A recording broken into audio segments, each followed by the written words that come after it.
let's talk about fundamental rights. As I said again, fundamental rights हमने कहाँ से लिए हैं? USA. Fundamental duty कहाँ से लिए हैं? USSR. Fundamental duty was not given the Constitution of India. It was added by which amendment? 42nd Constitutional Amendment 1976. Is it clear?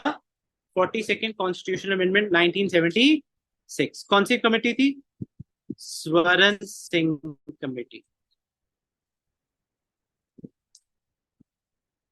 Which committee was it added? Swaran Singh. कितनी फंडामेंटल ड्यूटीज है? 11. Originally 10 थी, 11 हो चुकी हैं. Latest to be added is 6 to 14 years compulsory education. Fundamental rights की बात करें, ये हमने कहां से लिया? यूएस से. आर्टिकल 12 से लेकर आर्टिकल 35 में क्या गिवन है? Fundamental rights. हमारे को पूछा जाता है भाई फंडामेंटल राइट्स की डेफिनेशन क्या है, क्या चीज है? सबसे पहले fundamental rights are justice. He can go to the court at any point of time. Somebody takes away my fundamental right, I say listen, I'm going to the court. For that, direct article 32 is for Supreme Court, article 226 is for the High Court. अब ये through article 32 the Supreme Court issues writ jurisdiction. Different types of writs की बात करेंगे. 5 type के writ होते हैं. Habeas corpus, mandamus, quo warranto, don't worry, I will explain it to you. Prohibition, certiorari. 5 type के writs होते हैं. हर एक चीज का एक डिफरेंट रीजन होता है. अगर मेरा कोई लीगल राइट भी छीनता है तो मैं सीधा हाई कोर्ट जाता हूँ. अगर फंडामेंटल राइट छीनता है तो मैं कहां पे जा सकता हूँ? Supreme Court will come what may take a case. How many types of justification are there? 5. Article 322 is for direct fundamental rights. अगर कोई लीगल राइट इंक्रोच होता है तो मैं किस में जाऊंगा? पहले हाई कोर्ट, फिर सुप्रीम. क्या fundamental rights are negative worded? What does negative worded means? They are restriction on a state. हर एक में लिखा हुआ है the state shall not do this, the state shall not do this.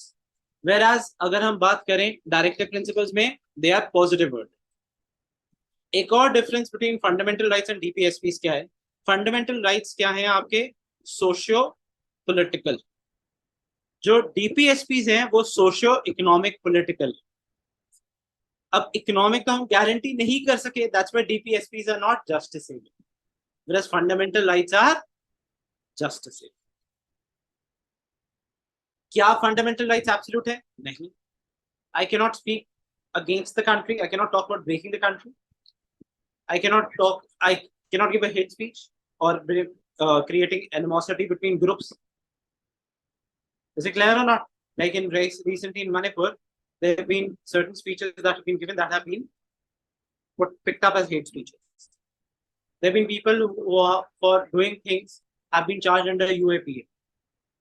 Like किसी ने वो पा दिया था saying that farmers protest के टाइम पे वो tool kit पा दी थी. So the government said they are trying to break the country. Of course, there is a champion of the cause for that is the Supreme Court. Supreme Court में किसी ने justification पाई, कहता मैंने तो ऐसा कुछ खोदा ही नहीं है. If I'm supporting a cause, does not mean I'm breaking the unity. Who is going to defend my fundamental rights? Supreme Court. Article 32. Fundamental right दे दिए, पर उसको defend करने का तरीका नहीं दिया, तो fundamental rights are absolute zero. That is why Article 32 was called as the heart and soul of the Constitution by BR. मेरे को कोई redressal mechanism तो मिले? Yes or no? मेरा fundamental right किसी ने छीन लिया तो मैं क्या करूं? मैं सिर्फ बोलने को हो जाऊंगा कोर्ट के लिए. But there should be redressal mechanism. उसके लिए आर्टिकल 32 हमें दे दिया. फिर से रिपीट कर रहा हूँ, फंडामेंटल राइट्स एब्सोल्यूट नहीं है. मैं गवर्नमेंट के खिलाफ बोल सकता हूँ, but I can not talk about breaking the unity of the government. I can speak against the government. Nobody can say anything. I may not like the policy of the government. I can give its views online also. Clear और not? But I can not talk about breakage of the country. Yes, that is wrong. Like you cannot talk about creating a separate country altogether within the country itself. So that is fundamental right. nahi hai. I have a fundamental right. I can ask for rights. Nobody can stop me for that. I could have. Country मिल ही नहीं सकती. We cannot divide India. No matter even if the majority starts. India is a indestructible union of destructible states. State बन सकता है, but country नहीं बन सकता. चाहे जितना मर्जी. So that is a citation. Clear or not? I could have said that I want more rights. I think so. We are not given rights. So we would want more rights, and there's nothing wrong. So that is not, I'm not discussing it. But when I do that, I'm going over beyond my fundamental rights. If my country gives me that right, the constitution gives me the right, I can speak for it. That listen, I don't think so. We have the rights. More rights need to be given. This is not the way the Indian state is doing it. Perfectly fine. Nobody is. But if I talk about breaking the country, fundamental, clear or not? I need to maintain friendly relationships with other country. I cannot talk कहीं किसी और country कोई dignitaries आए G20 में मैं India के खिलाफ ही protest करने स्टार्ट कर दूं वो नहीं. That is for friendly relationship.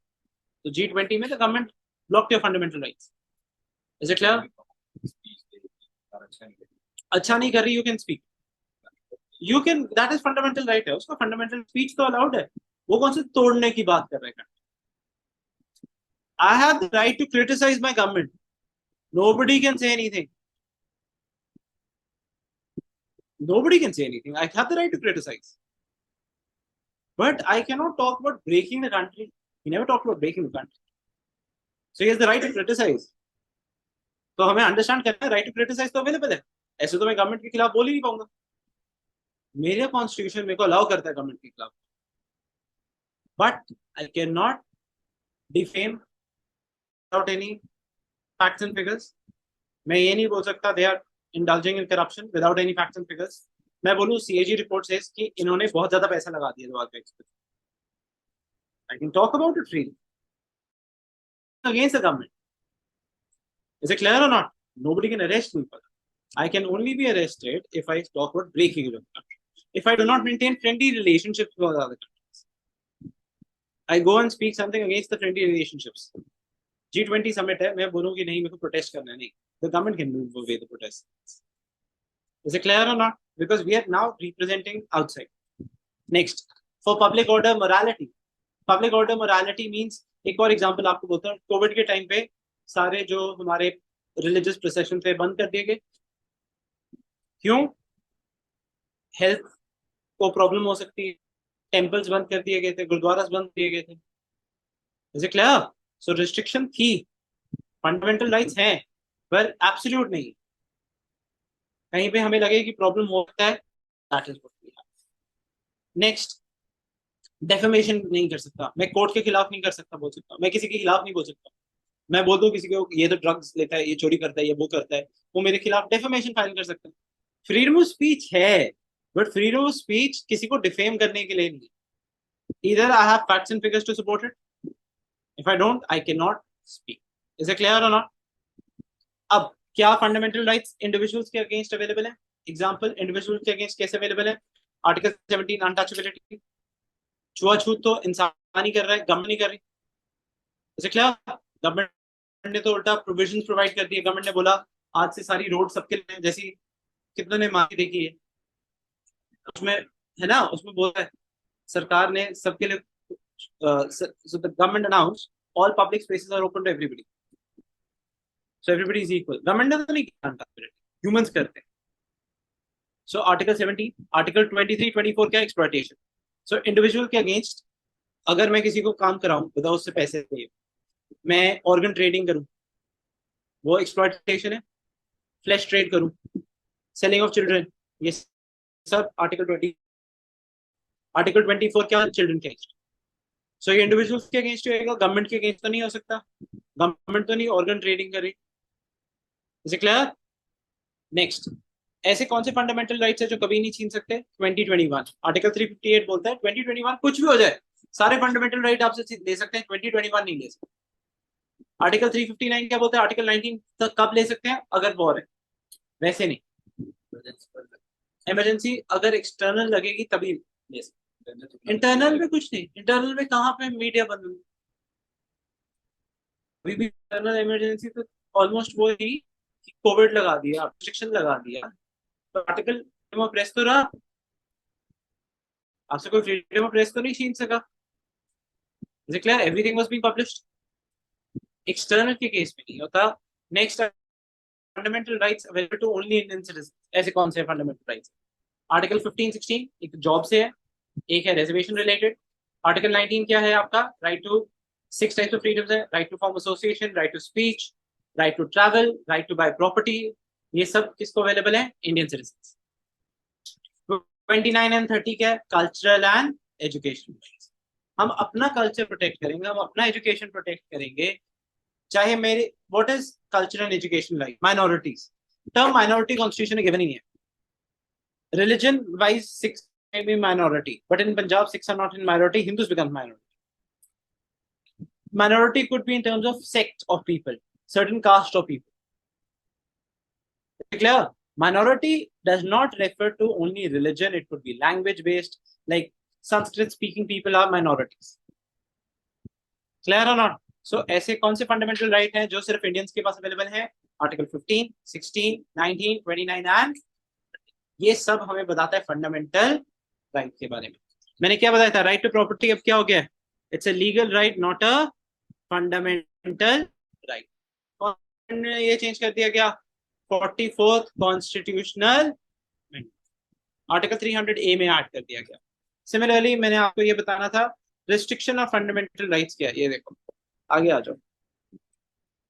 For the security of the state, for maintenance and promotion of interest of women, children, and socially and educationally backward classes, to maintain friendly relationship with foreign states, in case of defamation, contempt of court, for maintenance of public order, decency, and morality.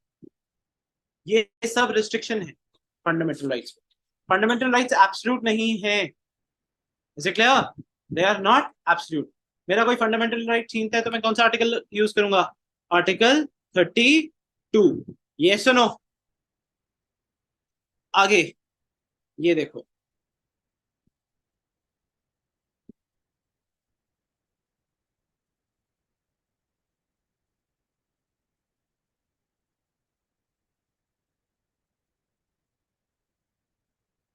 Article 15, 16, 19, 29 and 30 are available to citizens only, while others are enjoyed by non-citizens as well। ऐसे कौन से fundamental rights हैं जो सिर्फ Indian citizens के पास है? 15, 16, 19, 29 and 30। ये हम ऑलरेडी कर चुके हैं। मैं वही चीज मार्क कर रहा हूँ। आर्टिकल 32 क्या बोलते हैं? Heart and soul of the constitution. किसने बोला था? बी आर अम्बेडकर ने। क्यों बोला? अगर मुझसे मेरा फंडामेंटल राइट ही छीन ले और मेरे को रिड्रेसल मैकेनिज्म ना मिले तो फंडामेंटल राइट का फायदा ही क्या? एटलीस्ट मेरे पास एक तरीका तो होना चाहिए अपना फंडामेंटल राइट बचाने के लिए। तो वो कौन सा है? Article 32।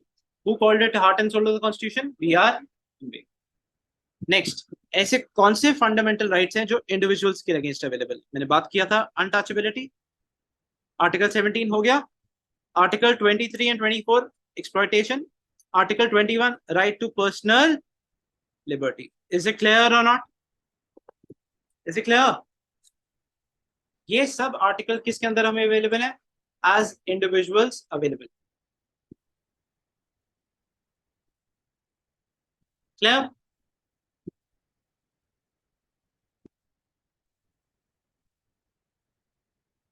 The fundamental rights are regarded as limitations on the power of the state. That is why we call them as negative obligations.